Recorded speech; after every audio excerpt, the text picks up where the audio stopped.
Esengo kokutana na bino mukolo mwalelo bande ko balandi ya émission vérité de tout côté bande ko balandi ya Plus Clair télévision mbote na bino ipa nyonso ezwa mi bino. Merci na confiance, merci na bolingo, merci na fidélité o bozali ko renouveler na kati ya Plus Clair télévision la chaîne de vérité. Voilà mukolo mwalelo tozali lesengo ya koyamba pona bino mwana mboka Gauthier Bomande ke libre penseur moko ya bilengo bazali ko bunda bako militer pour un changement ya mboka na biso République démocratique du Congo. Na kati ya émission na biso mukolo mwalelo tokolobela liwa ya ne Mwandante Miyo azali bongo député national honoraire, leader du mouvement politico-religieux Boudoudia Mayala suite na une longue maladie antiki biso na mbula ya 77 ans. Oni azali ko alerter sur les risques ya confrontation directe entre République démocratique du Congo na Rwanda à kosenga yete les deux pays bakoka ko dialoguer. Rentrée judiciaire et Salamaki procureur auprès la cour de cassation azali ko dénoncer trafic d'influence, sans oublier crise azali ko persister na ngambu ya assemblée provinciale toyoki nungu ya bitumba makofetamboli na réunion wana probable report ya maponomi na kati ya mboka na biso. Est-ce que tuko kene na transition, est-ce que tuko kene na dialogue wa ezali masolo tuko solo na kati ya mission na biso mukolo mwa to mwana mboka Gauthier Bomande ke mbote na yo mbote mama Joël Kombe mbote na balandi nyonso ya Plus Clair télévision et puis mbote na ba Congolais nyonso bakozwa opportunité à Rolanda biso à travers émission Oyo et puis à travers émission Vérité de tout côté. Mbote pe na équipe technique on a moni gonga sima ya caméra Popol ayumbi et puis mbote na ba nyonso ba sepelaka na ba analyse nanga et puis ba intervention nanga. Mbote pe na yo moko mama Joël. Mbote na mboka na mbote na yo mona mboka Gauthier Bomande ke matodo mingi collation elekala kindeni noki ka ba eko ezongeli nga ba bi te imagine toi et lauréat moko boy kolata to je refu wana za ki dia Joël omoni to namonaki makambo toje sala ima polémique un certain temps na mboko namoni esali polémique comme mutu so alati toje sans diplôme zanango robe de nuit tout ça et moi j'ai réfléchi, je me suis dit toje eza protocolaire, eza juste protocolaire mais elongolaka connaissance o bachina mutu te ata yo pe bon même mutu atanga te akoyi pe kozwa kepa koutire asali toje alati. Cela ne veut pas dire qu'il a commis licencié, a commis docteur ou a commis quoi que ce soit. Et on a mon importance vraiment il y a la tangote parce que dans le bac ils ont importé ça ils tojete, ils ont importé ça. Moi qui a connaissance on a eu connaissance on a kolukana perfectionner en gros à travers ma formation, ma stage professionnel et puis ma recherche.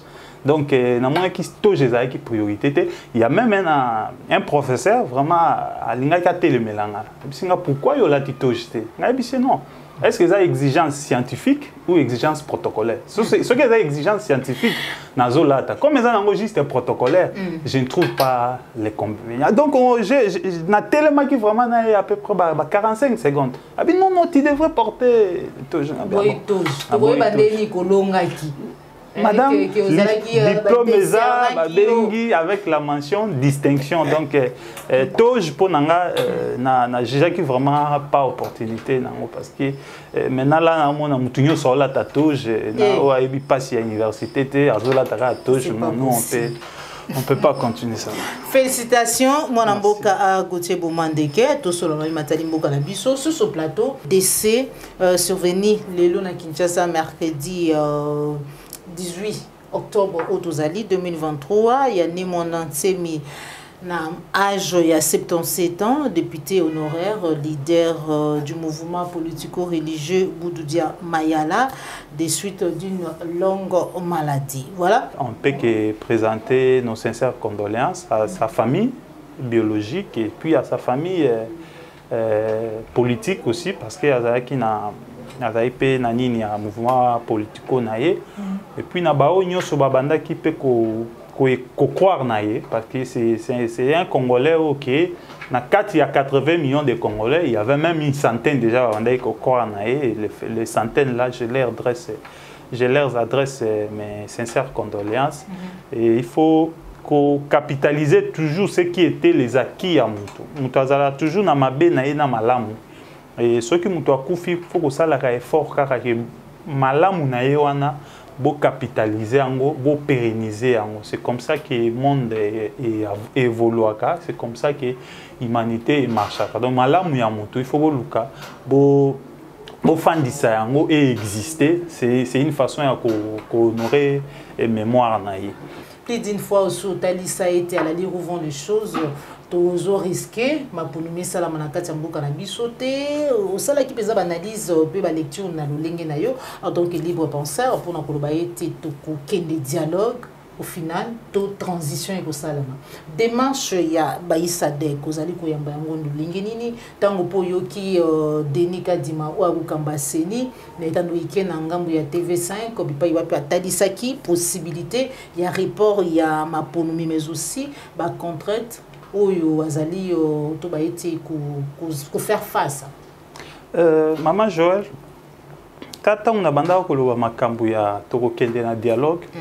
C'était après que ça là au babenga rabongo au babenga ibongo ba analyse na chaque budget en boka depuis 2019 ils ont une rubrique où ils ont ka prévu pour na CENI pour na préparer l'élection. Donc élection en 2023 préparation na ngoi qui depuis 2019 en termes ya budget oyo ils ont qui prévu pour na ils alla affecter na CENI pour na makambo élection 2019 2020, à 10 francs et pour l'élection. 2021, au Batsaki, ça qui même pas mingi. Juste après installation, il y a bureau, il y a CENI, débat comme il ça. Et puis, maintenant, il y a ça, il y a élection, il y a fonctionnement, il y a organe, il y a CENI. Or, il y a tambola bongo te Maman Joël. Il y a tambola na o babengaka prospection, politique, il y a prospection et puis il y a prévention, c'est-à-dire que dans 5 ans qu'on organise l'élection, tout ça a déjà mbongo il y a élection pembeni pour que tous aient la difficulté. Mais maintenant, qu'est-ce qui s'est passé dans Mboka Nabiso? Bah ko bando pesa seni mbongo il y a élection et makamo ya enrôlement bandi. Or, mbongo ba pesa ke mingi za pour enrôlement. Un enrôlement sili ba kati financement. Ba comme pesa ka ya fonctionnement. Or, organisation ba élection za na coût. Coût wana eza ya mukete. Nalandi président a Seni na TV5 abi bazali na besoin ya 1 milliard de dollars. Place et le sous salinga moi pas Sindeko Joël, je dois vraiment le dire comme Congolais en tout patriotisme de voir que le président de la CENI, une institution censée organiser les élections dans la transparence, se retrouve incapable de nous donner les chiffres qu'il a reçus du gouvernement pour l'organisation de ces élections-là. Les élections conviennent être transparentes, mais la personne qui est censée de faire que ces élections puissent être transparentes est incapable de nous donner les chiffres qu'il a déjà reçus du gouvernement. Ça craint sur la crédibilité des élections. Pourquoi j'ai dit ça, madame? Il faut que ça ait un résultat où la population a voté réellement. Alors, pour ça résultat, il faut processus déjà. Le processus électoral est transparent. Le processus électoral est un résultat qui vous votez. Processus électoral, c'est-à-dire du début jusqu'à la fin. Nombre de bateaux enrôlés, à la qui si transparence nombre de bon oiseaux dans l'État, à la qui si transparence. CENI a organisé l'élection pour le gouvernement. CENI a organisé l'élection pour la classe politique. A organisé l'élection pour les Congolais. Or, les Congolais ont besoin de ce que le gouvernement déjà a payé combien? Jusque-là, combien a eu sur 1 milliard? Exact. On a déjà un problème à l'Iboso. Problème à mi balé, dans le calendrier, il y a CENI kaka madame. Bachaki va contrainte. Bachaki va contrainte. Ba contrainte, il y a qui? Misato. Contrainte, il y a l'Iboso, il y a qui sécuritaire. Contrainte à mi balé, il y a qui financière. Et contrainte à Misato, il y a qui logistique. Dans le contrat de sécurité, il y a parti où il y a dénoncé qu'il y a insécurité. Si les lots, insécurité, il y a des gens qui Congolais qui s'enrôler. Il y a un moment même, il y a un président de CENI na TV5 monte pour la makambo ya sécurité à Beti Mounoko. Le col à mon école maternelle. À Beti Mounoko.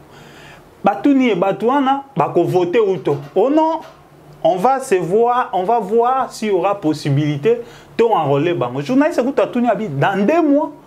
Ils ont enrôlé, l'élection est prévue dans 2 mois, ils ont enrôlé tout ce. Oh non, tu vois qu'il n'était même pas sûr de lui-même et du travail qu'il fait. Et là, ça craint. Moi, je demanderais par honneur, pour son honneur, il peut démissionner simplement. Ah, démissionner là, non, Maman Joël.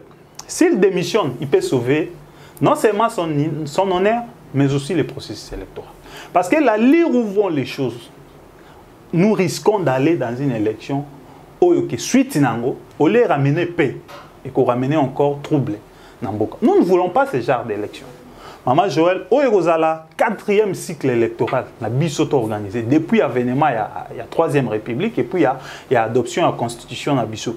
Mais comment la 4e cycle, Maman Joël, au lieu d'avancer, en termes, il y a qualité d'organisation de l'élection, en termes, il y a préparatif, il y a élection, en termes, il y a transparence, en termes, il y a crédibilité, bisoto zo reculé, Maman Joël.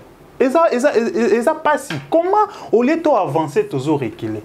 Par exemple, quand il y a une carte d'électeur, la carte combo est et là, pour que tu même un duplicateur, c'est tout un problème.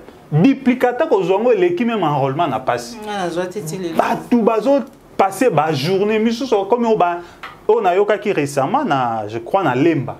Tu vas avoir un train exact. Intra exacté, moi ma carte exactée. Et puis même si on va passer par duplicateur, qu'est-ce qui rassure? Que jour il y a élection, tout ce qui a duplicateur n'a pas écrit comme ça. Donc, on risquerait de se retrouver dans une situation où tu as comme un centre pour voter, à la qui si carte au Séni a payé, Séni a boy a voté. Parce que non, au yoté.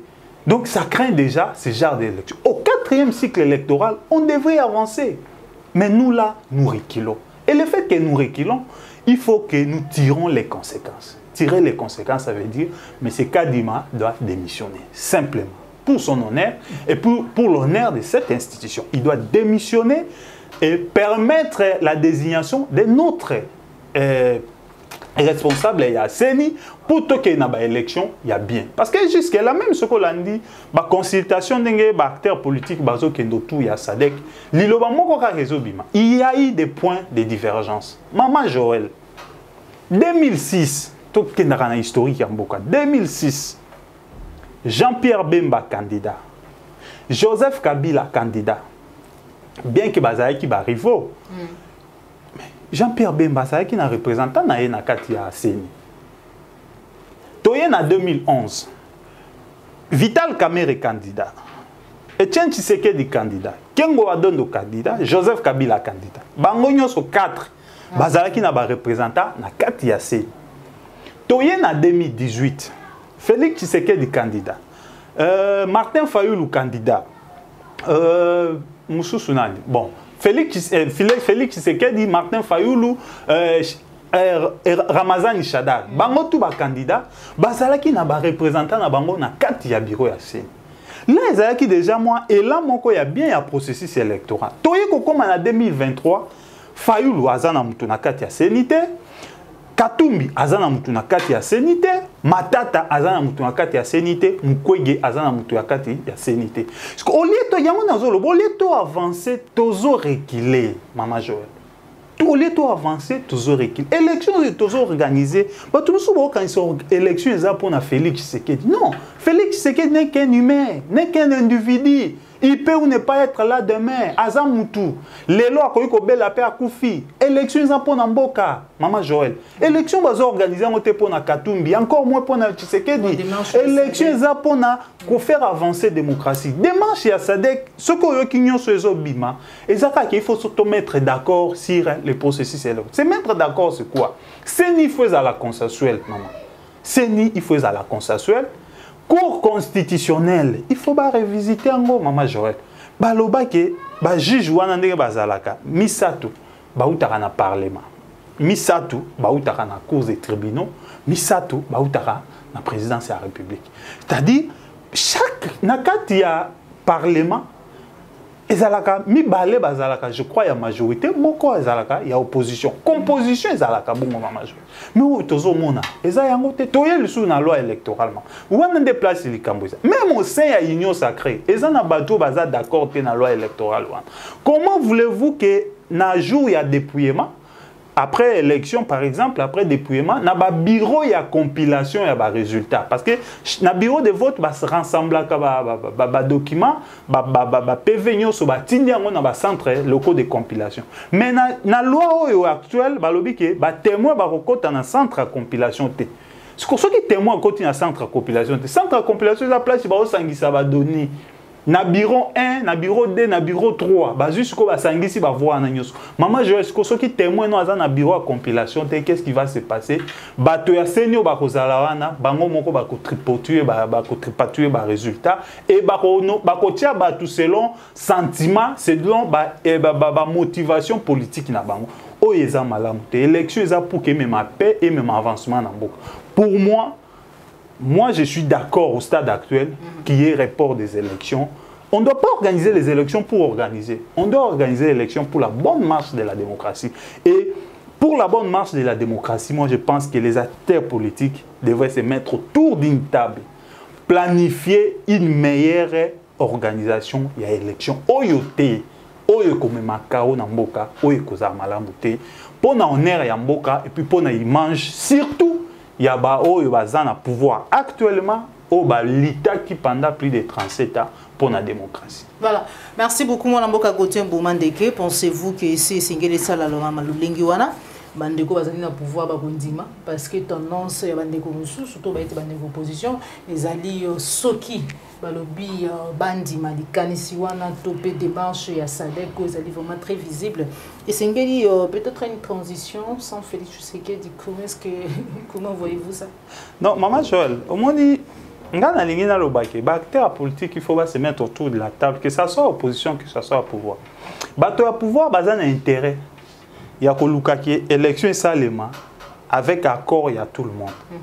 Maman, je les en adage, on voulait trop gagner, on risque de tout perdre. Là, on a beaucoup plus de pouvoir. Oui, tout ça a pouvoir, il y a pouvoir, et il faut tout ça là, ma casse, tout ça là, tous les moyens qui sont organisés l'élection, on a Kimboudiki, l'essentiel car qui est tout le cas. On voulait trop gagner, mais on risque de tout perdre. Parce que ici, on ne sait pas. Et l'avenir de la politique est incertain. Il y a un intérêt, il y a solo là, pour qu'on a remettre autour de la table. Les opposants aussi ont intérêt à accepter qu'il y ait autour de la table pour les bonnes élections. Pourquoi je dis ça, maman Joël? Maloba déjà présent à Seni à lobby na TV5. Ça montre qu'il y aura probabilité qu'il n'y ait pas les élections le 20 décembre. Or, comme le 18 décembre ou le 19 décembre ou le 15 décembre, Seni à lobby ça va vivre contrainte il y a Mike matériel monsieur comme na ba quoi monsieur souté to pousse à élection et à l'attendre en février ton en janvier 2024. Soki kaka toleki le 20 décembre tokomi na o babengaka tokomi na en dehors ya cadre constitutionnel parce que constitution délai nango eza le 20 soki toleki déjà le 20 tokomi na libanda ya constitution et tokoki kokoma na janvier ba organiser élection te parce que beaucoup reprocher bango ni loko moko te po délai ya makasi eza ya konde ya moni Joseph Kabila na 2016 era yebaki que le 19 décembre, il fallait l'élection seulement en 2016. Il avait compris que à cause de l'élection le 19 décembre, qu'est-ce qu'il avait fait? Il a fait en sorte que la terre politique soit autour de la table. Date le 19, écoute la négociation. Qui met à la boca des ordres des ratés. Des ordres de seulement réclamer l'élection, tout cela. C'est pour dire quoi? Délai légal constitutionnel, et ça le 20 décembre. Surtout les Kiango, c'est fini. Tout un cadre pour revendiquer l'élection. D'où les acteurs politiques ont intérêt à se mettre autour d'une table pour discuter, pour qu'il y ait les bonnes élections, pour l'honneur de tout le monde. Voilà. Rentrée judiciaire dans Bokanabiso et Salamaki Outabongo, le début de la semaine, le 2 mercredi déjà. Procureur près la Cour de cassation, Atalissi Piazali ko dénoncé oyo tobenga ga été ingérence, surtout il a été manipulation, oyambi yangolo lengeni. Maman Joël, omoni influence hein, trafic d'influence sous la forme na te Maman Joël omoni na mboka tozalaka na ba pouvoir misato toza na pouvoir législatif toza na pouvoir judiciaire et puis toza na pouvoir exécutif ba pouvoir ana misato nde esimbaka l'État et ba pouvoir ana misato en dehors ya ko travailler en collaboration chaque pouvoir azalaka na indépendance na ye justice ba juge ya Congo ba juge ya RDC il faut ba yeba ke loko moko ke ba politicien ba kopesaka bango ba passe en or na ba plateau te. Les politiciens vont toujours chercher à influencer la décision là-bas. Ce qu'ils doivent faire, c'est toujours s'opposer. C'est toujours. Politiciens ont la longolara juge boy. Non, juge balongolara était parce que a boy ko exécuter ordre. Jamais balongolara juge. Juge par contre balongolara est ce qui a exécuté ordre mabé. Mais ce qui a beaucoup exécuté ordre, c'est difficile. Donc les juges eux-mêmes doivent cesser de se plaindre. Maman Joël, si vous avez un problème, vous ne pas un juge pour nous faire un problème. Ce que ceux qui jugent, ils se plaindre. Donc, il comme une anarchie à la merci de tout le monde. Donc ceux qui jugent, ils sont incapables, ils c'est que tu as un problème, il y a justice dans le boca. Or, une nation sans la justice, c'est une nation perdue. C'est une nation de jungle. Là où Mibeko est rien raté. Voilà. Crise dans l'Assemblée provinciale et à Ville Kinshasa. Séance de travail, Mogo Salamaki, qui na ministre intérieur Peter Kazadi.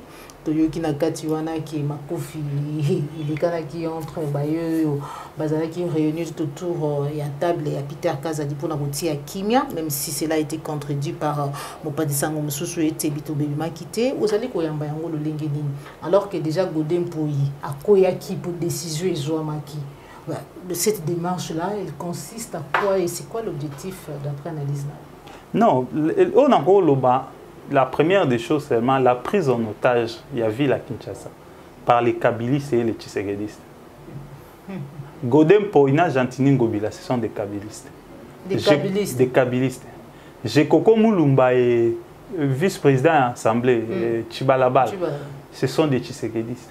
Donc, la prise en otage de la ville par les Kabylistes et les Tshisekedistes. Ngobila, comme il y a un Tshisekediste, c'est un Kabyliste. Godem Poya, comme il Tshisekediste, c'est un Kabyliste. Parce que les Tshisekedistes sont ceux qui sont ici, soit des Tshisekedismes, soit ceux qui adhèrent à l'IDPS. Parce que l'IDPS, on sait que va prôner Tshisekedisme comme valeur na bango yalit.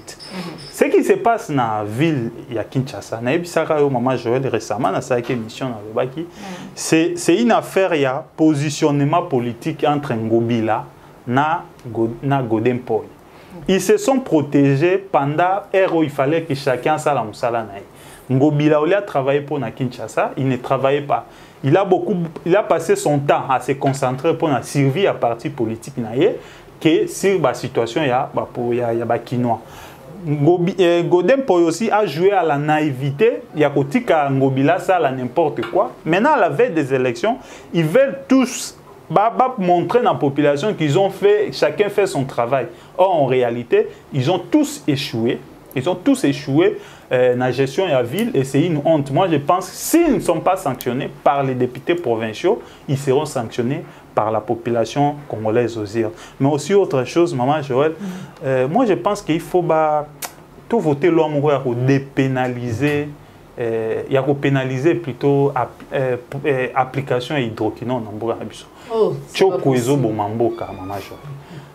Non, parce que ils ont ça la moi passion mon Mokambia Mboka. Maman Joël, Mokambi Mboka. Sokazo tia Choko.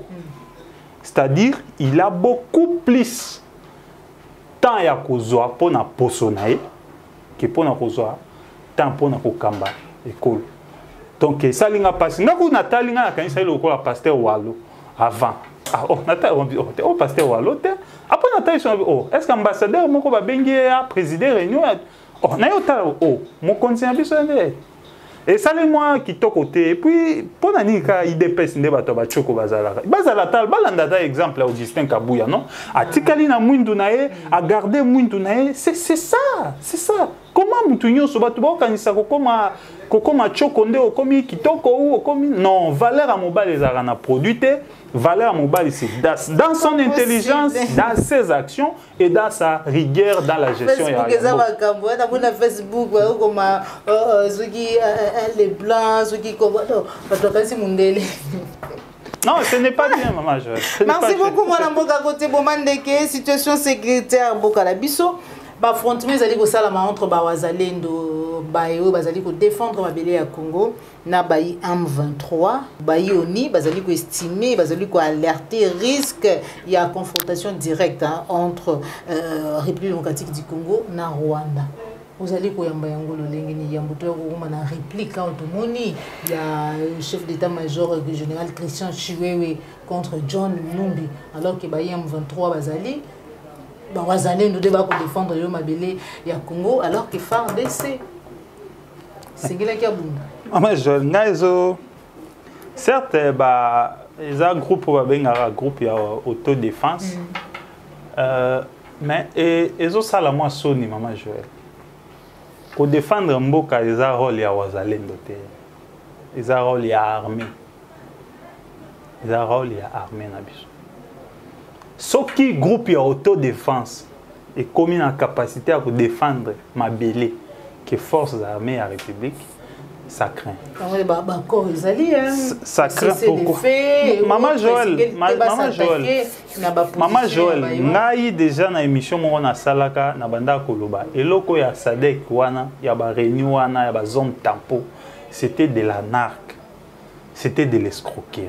Et c'était de la naïveté n'a pas ya gouvernement. Les services. Maman Joël, Babiloko zole kana Congo, Babiloko zole kana Congo. Ata na Rwanda wana ya Paul Kagame ko sale maté. Biloko ke na Rwanda bo ebisi armée rwandaise ke parti ya mabelo yo bino boko zalate, parti yo ADF il faut bazala. Non, non, ça devait pas se passer comme ça. Rôle ya armée ça pour sécuriser territoire. On n'allait pas arriver à un niveau ya que zone moko boy comme tampon, FARDC comme non, nous sommes dans notre pays. Et moi je pense que nous devons soutenir ces groupes d'autodéfense. Parce que Moussala bazo sala, mabele na biso il faut ezikala biso ekotikala kaka biso. Mais ça échec ya armée. Na biso ya ko protéger population na mabele ya école.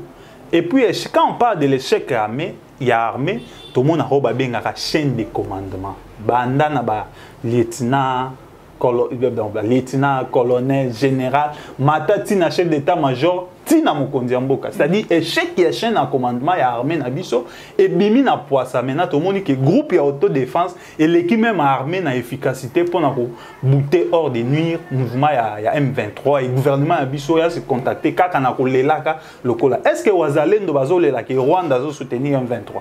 Est-ce que Wazalendo bazolela que Rwanda ba M23 ils ont un mouvement terroriste? Non, télémi combat patriote na souci amboka et puis bazo bundisa mboka et puis Wazalendo baza na budget OK na l'état peut ça ba mbongo te et l'autre côté mais l'armée congolaise ba millions ils a déboursé là-bas pour na ke ba sécuriser mboka bazo kokate.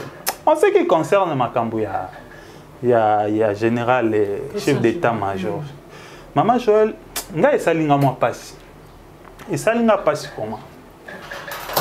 Nazalaka nzamba pesanga moi réflexe moko boye kalikambo et salemi na mboka na biso na sala no ba recherche sur mutu non pas comme individu mais comme fonction hein na chef d'état-major général na zongi na baane ya kala na zongi na baane sauf na baane ya Mobutu otomona ba chef d'état-major général na bazaki lokwa ne ba mobutiste.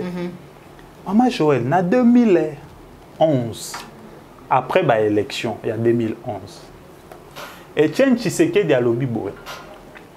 Bokangilanga Kabila vivant. oyo akomemelanga Kabila aligoté akozala na récompense. John Numbi na Etienne Tshisekedi en termes d'influence. Nani azalaki influent? C'est Etienne Tshisekedi. Mais à l'époque, quand Etienne Tshisekedi a dit ça contre Kabila, général Didier Etumba, chef d'état-major à l'époque, a sali ici meeting. Message jeunesse à la Kiboy. Biso toza ba soda. Toko kota makambo ya ba politicien te. A Sukiwan. Bien qu'il était nommé par Kabila, bien qu'il était, on sait tous qu'il était kabiliste, mais il a donné une ligne de conduite. L'armée ne doit pas être derrière une personne. L'armée doit être derrière la République. L'armée doit être derrière la République. Mais on a eu qui n'a l'andi chef d'état-major général et armée. La monité différence entre chef d'état-major et armée et militant à UDPS. En toute honnêteté. Certes, moi je suis contre les propos du général John Numbi. Parce que nous avons. Nous, que ce n'est pas un général, hein, un fugitif et autres. Non, il était général dans notre pays. Il était général. James Kabaré, fils chef d'état-major général dans notre pays. C'est un fait historique. On peut. Maman Joël, histoire ya mbokati. Si vous voulez avancer, l'histoire peut avoir des bavilles, l'histoire peut avoir des ratés, l'histoire peut avoir des imperfections. On cherche à corriger, mais on ne nie pas l'histoire. Il y a un artiste militaire, président. Voilà, c'est-à-dire l'histoire, on ne nie pas l'histoire, maman Joël. Il n'y a qu'à histoire pour avancer, il faut accepter l'histoire, mais on doit savoir que l'histoire a ses imperfections, c'est raté. D'où on doit chercher à corriger. Il y a même la définition dans l'école où l'histoire est étude y a fait passer. Et objectif est à passer bien, to vivre présent, finalité, to projeter avenir. Tu vois. Donc, on a eu qui est général Christian, Makamusu soit lobby, et ça bien à cadre patriotique. Nous ne pouvons pas, nous ne voulons pas. Même si on ne peut pas être d'accord avec Félix Tshisekedi, mais moi je ne permettrai pas que Félix Tshisekedi quitte le pouvoir par un coup d'État. Non. Nous avons adopté l'élan de la démocratie, nous devons poursuivre l'élan de la démocratie. Tout à l'heure, nous devons avancer au lieu de régresser. Coup d'État actuellement, ils ont régression. Coup d'État actuellement, ils ont régression. Mais ce n'est pas parce que coup d'État, ils ont régression que ceux qui sont au pouvoir tripatouillent les résultats pour leurs intérêts personnels. Là, on peut soutenir même les coups d'État. Il y a quand on veut tout gagner, on peut tout perdre à tout moment. Donc, les propos en général, à un moment donné, et se rassembler dans les propos, il y a un militant d'un parti politique, au lieu d'être des propos, il y a un chef d'état-major, au corps, il y a armée, il y a Mbokanabiso. D'accord. Merci beaucoup. Moi, Namboka Gauthier Bomandeke, pour finir, message, Nayo, Nabaignon, sur Balandi Mokolomalelo, Nandila et appliqué à la télévision. Message, on a recoupé ça quand on a des compatriotes, surtout il y a Kinshasa ou il y a Congo. Et ça, il y a réflexion beaucoup plus, il y a Makasi. Parce que toujours quand on a période où il y a période de turbulence, c'est ça le roi en avion. Mataki, qui t'a atterrissage dans la zone de turbulence, c'est la zone où il faut que serrer le coude. Les politiciens sont belés, il y a devant la population. Il y a une démagogie. Il y a un discours à l'Okuta. Alors il faut que ça ait très attention. Déjà, Kambaki, maman, papa, maman, ndeko. Déjà, Kambaki, ceux qui ont salé de l'autre côté, ceux qui ont bénéficié de l'autre côté, qui ont voté, étaient payés sous chance. Parce que la démocratie, qui la démocratie, ceux qui ont cambio à répondre à besoin de sa chance pour l'avancement du Congo. Mais biso, tu continuer toujours à mener des actions et à sensibiliser pour que ça la choix au moment opportun pour l'avancement de Mbokanabiso. Merci beaucoup, Mwanamboka Gauthier Bomandeke. Merci Nabaignon. Si vous avez besoin de Rolanda Biso Mokolomolelo, Tokutani sur Plus Clair Télévision, la chaîne de vérité. Au revoir.